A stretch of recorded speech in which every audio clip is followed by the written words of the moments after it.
NATO decided to fight a limited war, attacking only carefully selected and approved targets in Serbia and Kosovo. NATO used the most accurate bombs and missiles in the American arsenal, fired from aircraft flying at a minimum of 15,000 feet or from nearby Navy cruisers and destroyers. From the beginning of the operation, the use of NATO ground troops in Kosovo was ruled out. NATO's plan to rely exclusively on air power came under immediate criticism. From the outset, senior people in the Pentagon, said in their advice to senior leaders at the White House, we don't think we can stop ethnic cleansing with air power alone. We don't think we can necessarily, or we're not sure we can necessarily get the Serb forces out of Kosovo with air power alone. So there was always this friction between what the political people wanted done and what the military people felt they could accomplish. The dazzling speed, futuristic technology, and destructive power of today's combat aircraft give them an aura of invincibility.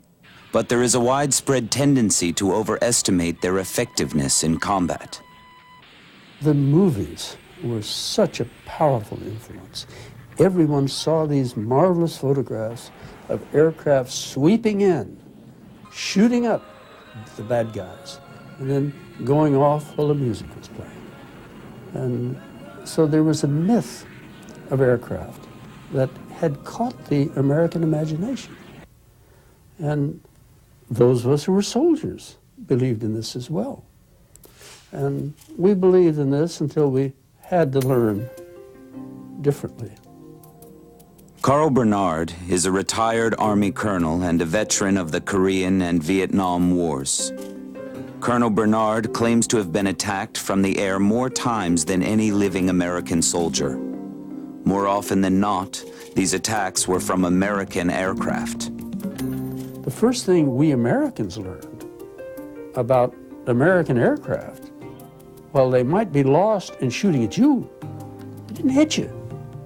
And that's the big secret. They don't hit you. According to Colonel Bernard, airplanes can be useful tools in combat. But he says an attack from the air can be easily escaped by well-prepared infantry units operating in familiar territory.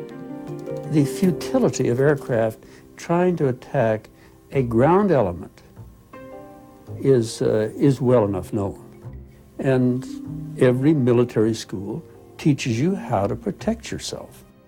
Now, can they hit a building? Sure. Can they hit a bridge? Yeah. Can they beat a fighting element? No, that's not proven at all.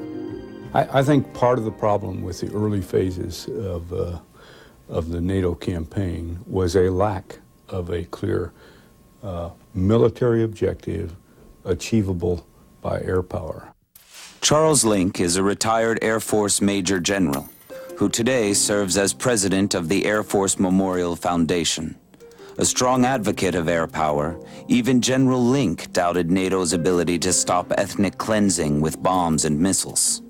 You may remember that in the opening days of this conflict, I would suggest that somewhere in the neighborhood of 95% of all the expert military commentary predicted a failure.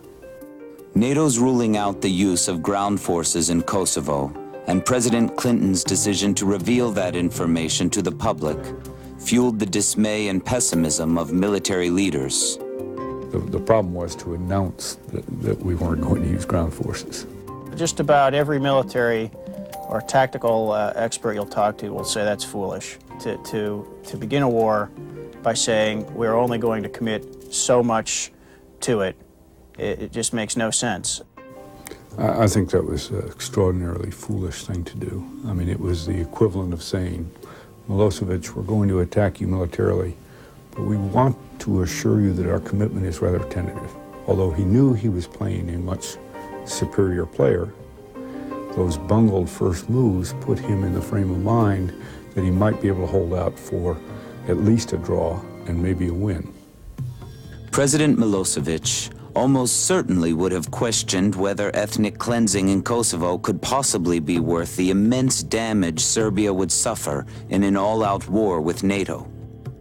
But as many had feared, Milosevic found that surviving a muted campaign of NATO airstrikes would be a far lesser challenge. These marvelous weapons that reach and see everything doesn't defeat the ingenuity of someone dedicated to staying alive and understanding how to fight.